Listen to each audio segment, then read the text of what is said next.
Mesdames et messieurs, très heureux de vous retrouver dans le cadre de votre magazine Synopsis, ce magazine de la rédaction de Canal Congo Télévision. Au menu, la question des élites intellectuelles. Une élite est un postulat plutôt pour diriger toute société humaine vers le progrès. L'élite doit avant tout être consciente d'elle-même et de son rôle historique. Par rapport à tout l'ensemble de la société, elle doit être plus consciente, c'est-à-dire elle doit avoir de la société une vie globale ou une certaine vision impliquant d'elle des idées et des actes dynamiques sur ce qui touche à la société et à la vie en groupe. Mais la question de l'élite intellectuelle véritable pour notre pays, la République démocratique du Congo, pose d'énormes problèmes. Qui est élite? Qui ne l'est pas? Quelles sont les qualités qu'on peut conférer à une élite? Est-ce qu'un diplômé d'université est-il une élite? Voilà autant de questions que notre invité va tenter de répondre au cours de cette émission Synopsis. Il s'agit donc de M. Norbert Yamba Yamba. Il est président de la nouvelle vision panafricaine. Bonsoir M. Norbert Yamba Yamba. Bonsoir, merci pour l'invitation. M. Yamba Yamba, d'entrée de jeu, la question de l'élite intellectuelle en République démocratique du Congo, comment voyez-vous ça? La question de l'élite. Aujourd'hui, nous sommes en train de vivre le populisme, ce qu'on appelle généralement les pseudo-intellectuels. Des hommes qui, au regard de ce qu'ils représentent en termes d'étiquette dans la société, se disent intellectuels, mieux des élites, et pourtant, ils n'apportent aucune solution dans la société. C'est comme ça que vous voyez la société, la pauvreté a élu domicile. C'est pourquoi que vous voyez les choses ne marchent pas. Parce qu'effectivement, il est constaté dans une littérature très abondante que l'élite a échoué. Il y en a même ceux qui se posent des questions pour dire, est-ce qu'il y a véritablement des élites? Est-ce qu'il y a des hommes remarquables? Est-ce qu'il y a des hommes meilleurs? Est-ce qu'il y a des hommes exceptionnels? Est-ce qu'il y a des hommes qui voyagent dans les temps, qui regardent 50 ans, 100 ans, et qui reviennent et qui nous cherchent des solutions et qui nous embarquent dans une direction donnée? En tout cas, toutes ces questions, on a constaté que nous avons plutôt des instruits, des hommes et des femmes qui ont des diplômes d'université, mais qui ne sont pas véritablement des élites, parce qu'ils ne sont pas exceptionnels. Être exceptionnel, ça veut dire quoi? Ça veut dire avoir la capacité de savoir ce que demain sera et de proposer des solutions par rapport à ça, pour permettre à la société d'aujourd'hui véritablement de s'adapter, de s'accommoder par rapport au sens de direction que nous prenons demain. Mais M. Yamba Yamba, la débâcle congolaise met en scène aujourd'hui un peuple en voie de développement, mais qui lui manque plutôt une élite pour lui tracer une voie sûre à suivre. Vous ne voyez pas qu'il y a donc intérêt aujourd'hui d'explorer les dessus des cartes coloniales et de jeter un peu de lumière sur notre propre philosophie bantou? Vous savez, il faut différencier deux notions importantes. Oui. La notion d'instruit et la notion d'élite intellectuelle. Oui. Nous avons véritablement beaucoup de personnes qui ont été à l'école et qui ont été formées, qui ont l'air parchemin. Il y en a ceux qui sont des gradués, des D6, des licenciés, des docteurs. Ça, ce sont des personnes qui ont reçu une certaine instruction. Mais la notion de l'élite, on peut avoir un paysan qui est véritablement dans la classe des élites. Ça veut dire en fait quoi? Ça veut dire en fait qu'on a des instruits qui ont des diplômes, mais qui visiblement sont incapables de rechercher des solutions pour transformer leur société. Il y a des hommes et des femmes, il est docteur, mais il est docteur en agronomie par exemple, mais il n'est pas élite. Ce sont des intellectuels de répétition. Ce sont des intellectuels de récitation. Donc, en vous entendant un intellectuel n'est pas élite. Non, tout intellectuel n'est pas... Attention. Je parle de l'instruit. Oui. Il y a différence entre instruit et intellectuel. Oui. C'est très important. Une élite intellectuelle, ce sont des personnes exceptionnelles et qui ont reçu une instruction, qui ont reçu un enseignement, qui ont reçu des informations et qui ont une vocation de transformer leur société. Ça, c'est l'élite. Il est exceptionnel, il est remarquable au travers de ses idées innovantes, transformationnelles. Mais vous avez par exemple des diplômés qui s'accommodent à satisfaire les besoins biologiques, manger, danser, chanter, etc. Et qui véritablement ne profite pas de son diplôme, ne profite pas de son instruction pour arriver à transformer. Il est répétiteur, il est récitateur. Bob Bassong les appelle des abrutis fondationnels, des illettrés qui s'ignorent. Malgré il a 5 doctorants, 6 doctorants. C'est comme ça que vous voyez, en Afrique subsaharienne, on a beaucoup de ceux qui ont la présomption du savoir, notamment les licenciés, les docteurs, etc. Mais en réalité, quand vous lui donnez une responsabilité, il est incapable de transformer l'entité ou l'institution qu'on lui donne. Et vous n'allez pas dire que c'est une élite. C'est un illettré, c'est un instruit. Il faut qu'on sache une fois pour toutes. Nous avons eu l'occasion d'avoir des hommes et des femmes qui sont allés à l'école. Mais l'école ne suffit pas. Il y a d'abord l'éducation familiale, il y a l'éducation, n'est-ce pas, de l'école, que nous considérons comme une instruction. Il y a aussi l'éducation de la société. Donc, la personne qui passe sa vie, avoir été dans sa famille, avoir été à l'école, avoir vécu dans sa société, doit être utile pour sa société. Être utile pour sa société suppose avoir la capacité intégrée de transformer sa société, de transformer la nature naturelle. Mais lorsqu'on se met en position de répéter ce qu'on a appris à l'école, de réciter ce qu'on a appris, avec un orgueil qui frise une certaine arrogance, une certaine défiance, on n'est pas élite, on est plutôt un instruit, on est plutôt un abruti fondationnel. Très bien, mais monsieur Norbert Yamba, vous l'avez certainement dit que une élite est par définition constituée des personnes les plus remarquables d'une... le meilleur de la société. D'une communauté. Oui. Et c'est grâce plutôt, je dirais, ces personnes plutôt jouissent de cette réputation grâce à leurs compétences et à l'éthique qui caractérise également leur comportement. Ils sont également le modèle d'une société. Mais pourquoi pour les cas de la République, pour la République démocratique du Congo, cela n'est pas le cas? Pourquoi l'élite congolaise ne répond pas à toutes ces qualités? D'abord, il faut savoir l'objectif de l'école. Le système éducatif, c'est un système qui forme des chômeurs de luxe. C'est un système qui est en divorce avec les besoins de notre société. C'est un système qui ne construit pas la cohérence de ce qu'on donne en termes d'enseignement et les problèmes qui se posent dans la société. Et donc, au finish, on a des hommes formés qui visiblement ne répondent pas, ne sont pas des réponses à leur société. Oui. Une étude, ça veut dire, c'est une réponse à un problème d'une société. Et lorsqu'une étude devient une formalité pour accéder au mieux-être, ça veut dire, on étudie, on a un diplôme, des licences, on veut avoir la maîtrise parce qu'on ne trouve pas son compte, et devenant maîtrise, on ne trouve rien, on veut devenir docteur, et puis on finit, on meurt pauvre. Et on n'a rien apporté pour sa société, on est simplement orgueilleux, on a été à l'école, on a autant de doctorats, etc.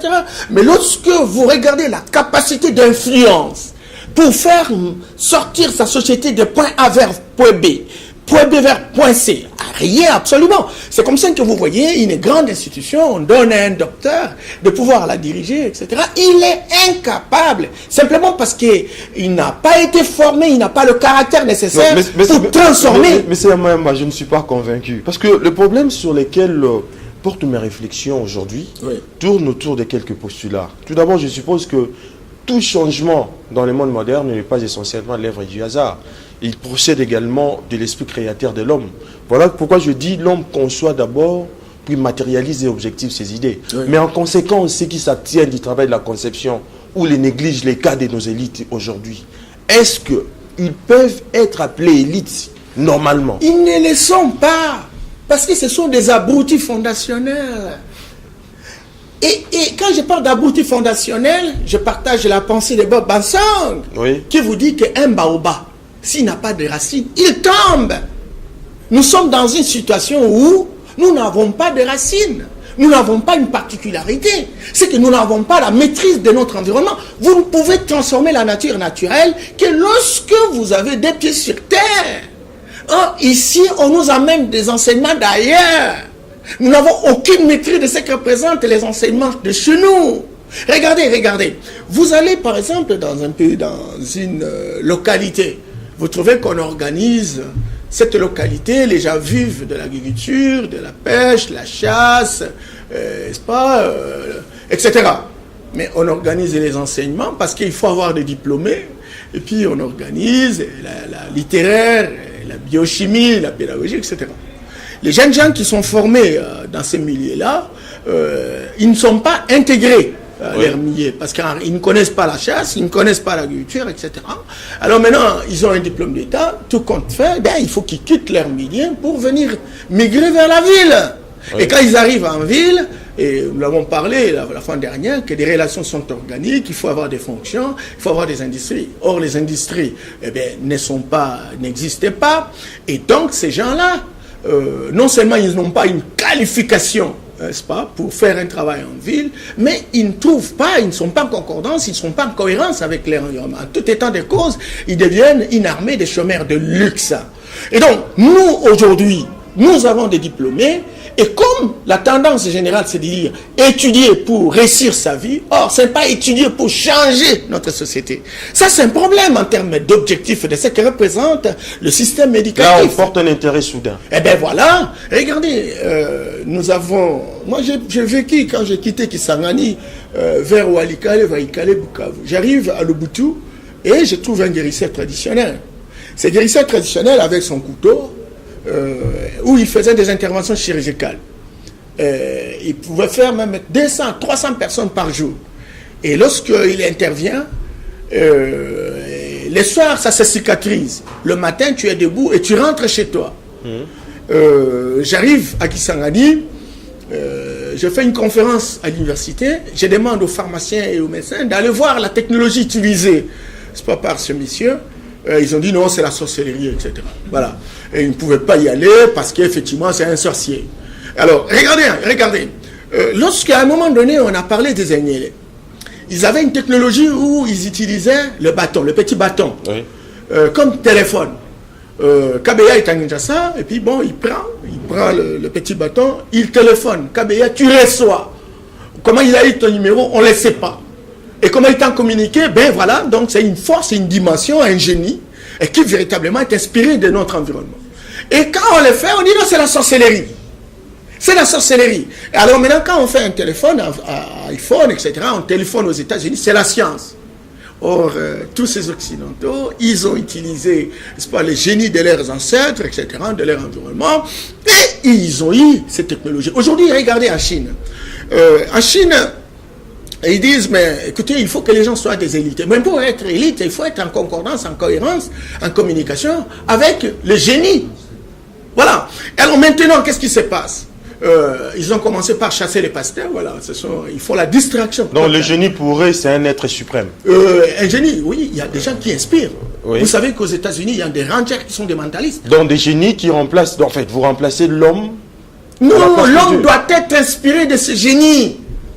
L'homme, comme tu vois là, il y a une intelligence. Vous savez que l'intelligence, le plus intelligent de tous les hommes, ne peut pas dépasser 7%. Oui. Mais nous avons dans d'autres galaxies, des hommes parfaits. Ils ont 89%. Quand vous prenez par exemple quelqu'un comme Archimède, quand vous prenez Einstein a 5% de ce qui représente l'intelligence, si on peut parler d'un être parfait.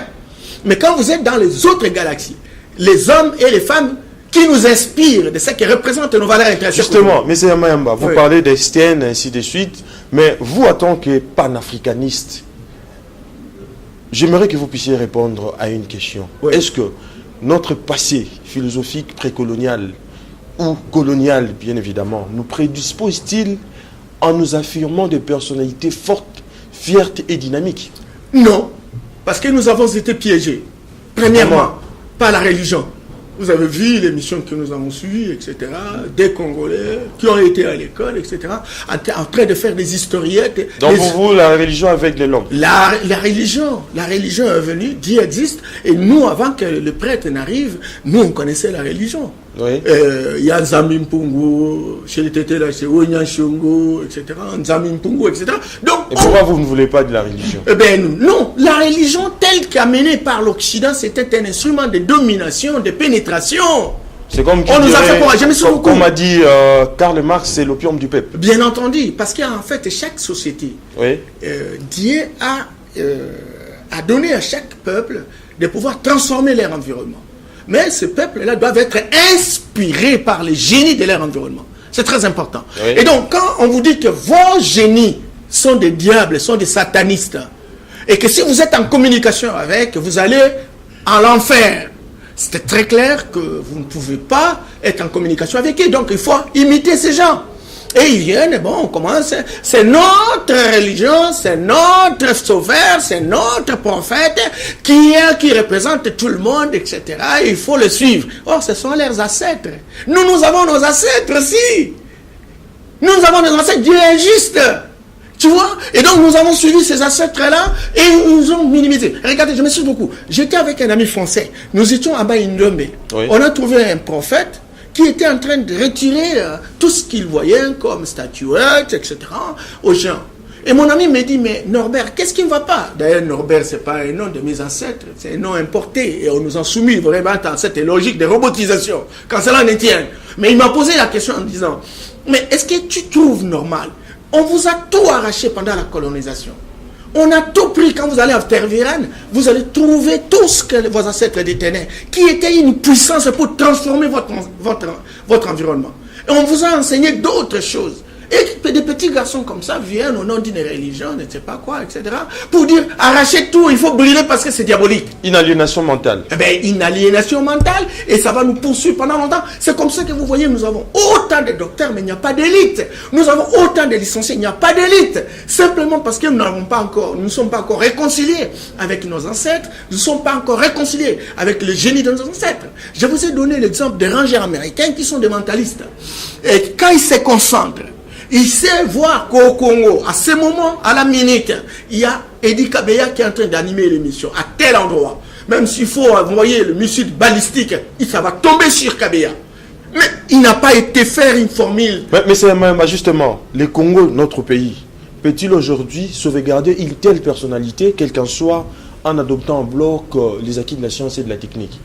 Vous savez, mais il faut revisiter. Moi, j'étais en train de citer la religion, je cite l'école. Oui. L'école que nous avons, c'est une... Mais tu as cité les rongeurs. Oui, l'école, c'est un instrument de désintégration, de désarticulation pour nous éloigner véritablement de nos génies. L'école, les médias aujourd'hui, où on vous montre tout pour dire que la référence, c'est l'Occident. Vous savez, aujourd'hui, on nous a pris en sandwich, n'est-ce pas, autour des écoles ésotériques. La franc-maçonnerie, le templier, la Rosé-Croix, le Maïkari, etc. Toutes ces écoles exotériques sont des écoles qui ont été formées par leurs ancêtres. Lorsque vous êtes, par exemple, au site Kivu, oui.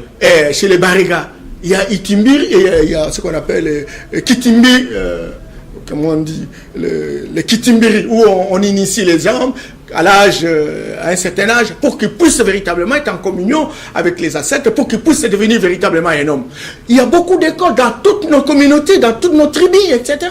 Nous ne sommes pas là simplement parce qu'on va vous dire que c'est la sorcellerie, etc. Mais vous arrivez en Europe. Mais vous ne voyez pas que M. Mayamba, cela précipite le peuple dans une confusion religieuse. Eh bien, écoute, la Chine a fait quoi? Vous savez que la Chine, depuis le XIIe siècle jusqu'au XVIIe siècle, XVIIIe siècle, la Chine c'était la plus grande puissance du monde.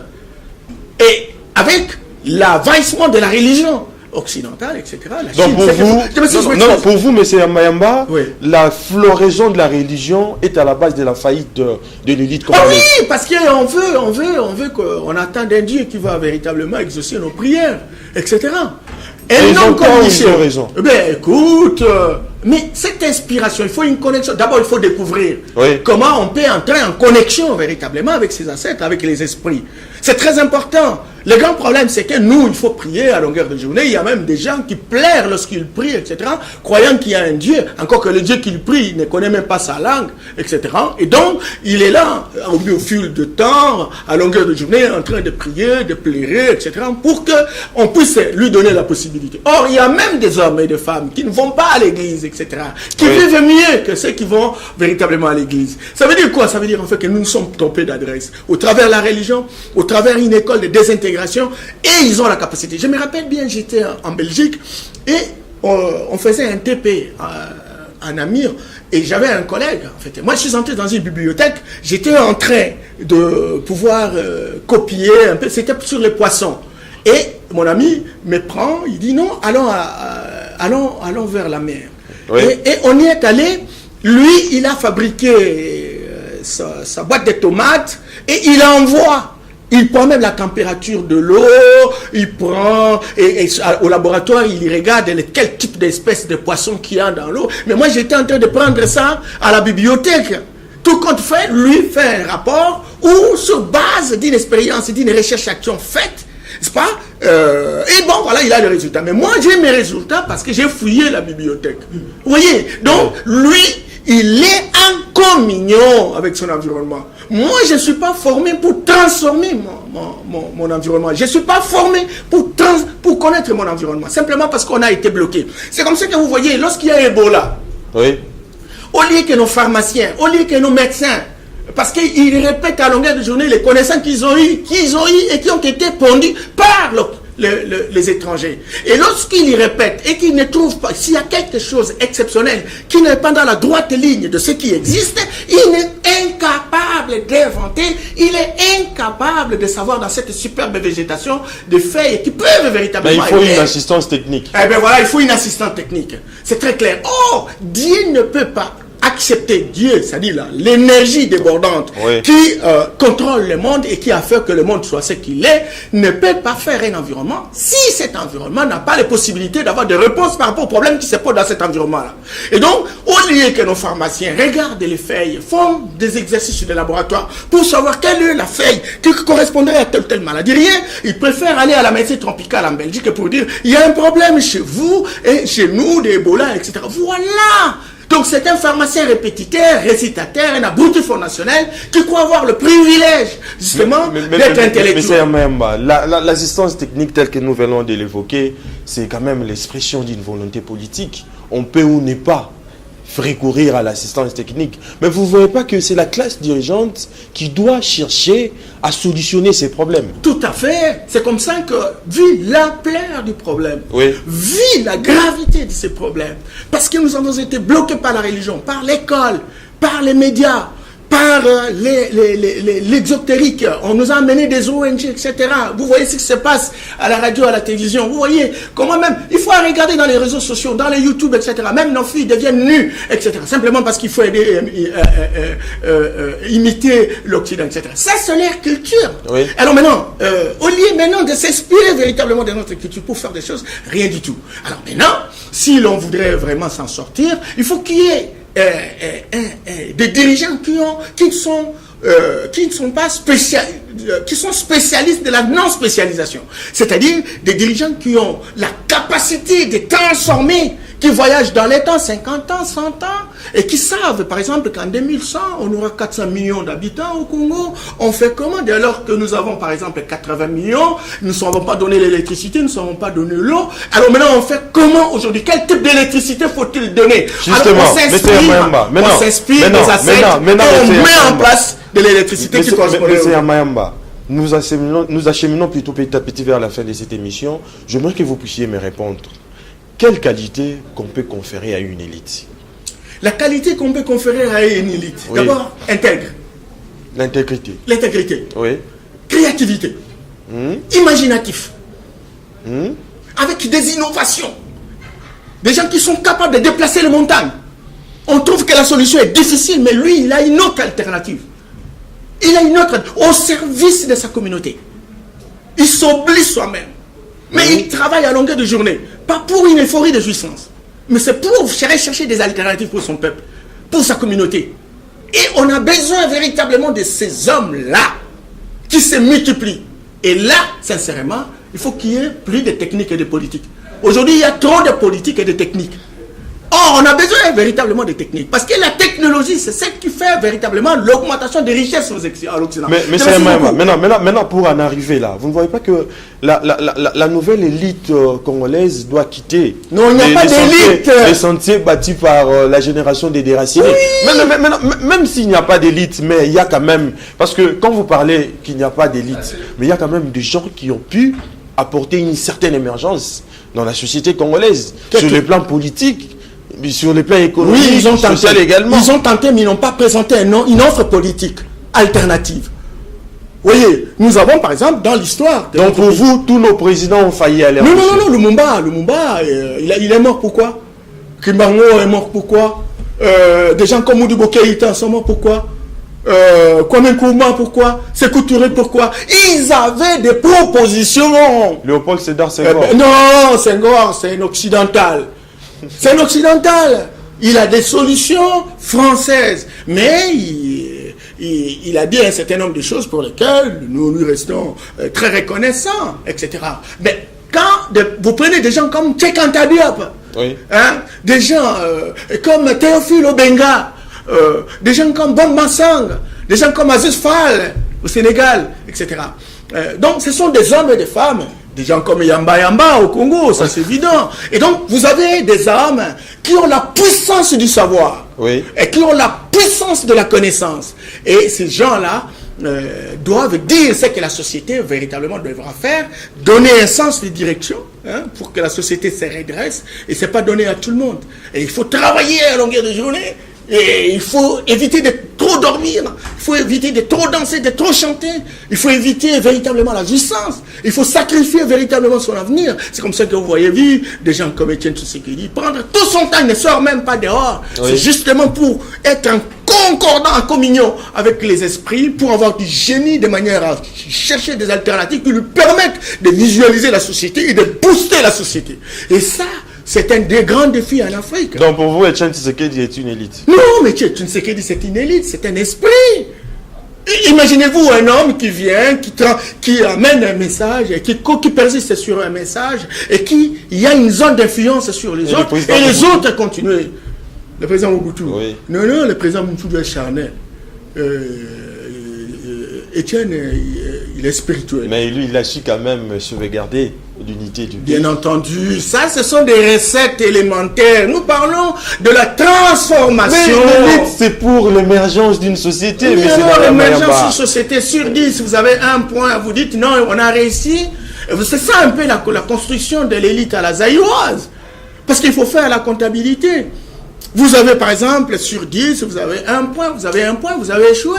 Mais cela ne dit pas que puisque vous parlez de la comptabilité, vous pouvez nous donner le nombre d'élites que nous avons au pays? Non, je ne peux pas vous le faire parce qu'il faut toute une enquête. Mais il existe des hommes et des femmes qui travaillent et qui ne sont même pas connus. Qui ne sont pas connus, mais il faut les retrouver. Mais c'est une contradiction de votre part quand vous parlez qu'il y a élite et qu'il n'y a pas des élites. Oui, mais c'est la loi de la majorité statistique. Ils sont mineurs, ils sont maigrichons. C'est qui véritablement aujourd'hui sont engagés à transformer le pays. Encore qu'il faut avoir une zone de salut. Parce qu'on ne peut pas devenir une élite si vous n'avez pas une influence sur les autres. C'est ça. Il faut construire un leadership qui permette de transformer la société pour qu'on devienne exceptionnel. Vous ne pouvez pas être élite en vous cachant dans votre propre chambrette. Il faut donc sortir véritablement de cette ligature pour amener votre offre, ayez une zone d'influence et que les autres se mobilisent autour de ce que vous dites pour changer la société. Donc il faut un bien-être universel. Bien entendu, attention, il n'y a pas de bien-être universel. Oui. Il y a la théorie de la complexité qui est défendue par Edgar Morin, oui, qui vous dit que chaque société est relative. Hein, chacun, mais au moins nous pouvons construire un village planétaire où chacun peut affirmer véritablement je l'ai dit dans le sens de privilégier l'intérêt des autres. Bien entendu. Pas l'intérêt d'autrui des autres. Quelqu'un qui se dit élite, oui, il n'est pas PDG dans une entreprise, il s'enrichit insolemment, il est avec ses enfants, etc. Il n'est pas au service de la communauté. Vous allez l'appeler élite. Et l'élite, c'est pas seulement politique, hein? C'est pas seulement intellectuel, c'est aussi économique. Il y a des entrepreneurs, des opérateurs économiques qui aussi peuvent devenir des élites économiques, etc. Un diplômé d'université. Mais écoute, les diplômés d'université à la Zaïroise, c'était un broutilles fondationnel. Les professeurs d'université. Arrêtez, ce sont des conneries, quoi. C'est un écosystème de pourriture intrinsèque. Professeur, c'est la fonction. C'est pas la fonction qui donne à la personne d'être élite. Il est professeur, il enseigne. Un pasteur. Il enseigne, il recourt à tout ce qui est placé dans les livres, etc. Il vient et il est orgueilleux, il s'enorgueillit autrement. Mais c'est pas ça ce qui fait de lui et l'élite. Le pasteur, oui, ils sont en train de prêcher, mais ils sont véritablement dans une situation où vous ne pouvez pas former des élites. Vous, attendez. Nous sommes en train de travailler au niveau de la nouvelle vision panafricaine. Oui. Et nous avons mis un institut de formation panafricaine pour permettre à ce qu'il y ait donc l'occasion, que ce soit les politiques, que ce soit les économiques, les sociaux, qu'on vienne. Et nous sommes en contact avec les afro-descendants qui sont aux États-Unis, qui sont dans la Caraïbe, qui sont suffisamment avancés dans ces domaines et qui sont disposés aussi en Afrique subsaharienne, qu'ils viennent pour former les gens. Mais écoutez, si Yamba Yamba parle de cette manière-là, il y a beaucoup de gens qui vont hésiter. C'est comme ça la petite à la Zaïroise. Parce qu'en réalité, les gens s'évaluent en fonction de leur argent, en fonction de leur pouvoir. Mais ils ne savent pas qu'il existe des esprits qui fonctionnent à la 5e dimension, qui sont capables de transformer véritablement. Nous sommes arrivés à la fin de cette émission Synopsis. Votre mot pour clôturer. Mais je suis très heureux, cher Eddy Kabeya, de m'avoir invité. Je formule le vœu pour que des émissions de ces genres puissent véritablement se multiplier. Et de cette manière-là que nous allons prendre conscience de ce qui représente les fossés profonds où nous avons été amenés au cimetière. Certains d'entre nous ne sont pas encore morts, on vous réveille, mais réveillez-vous parce que c'est gravissime. En 2035, on sera 165 millions d'habitants. Aujourd'hui, on est 80 millions. Ça sera le double. En 2050, on sera 220 millions.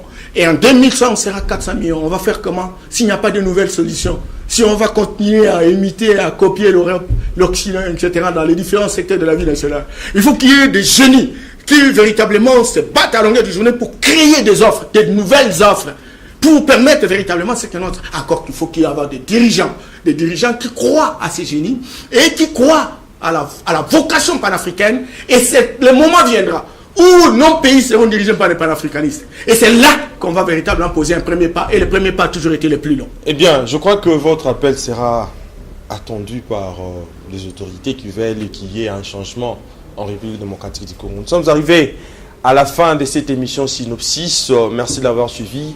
On se retrouve le vendredi prochain avec un autre invité. Merci.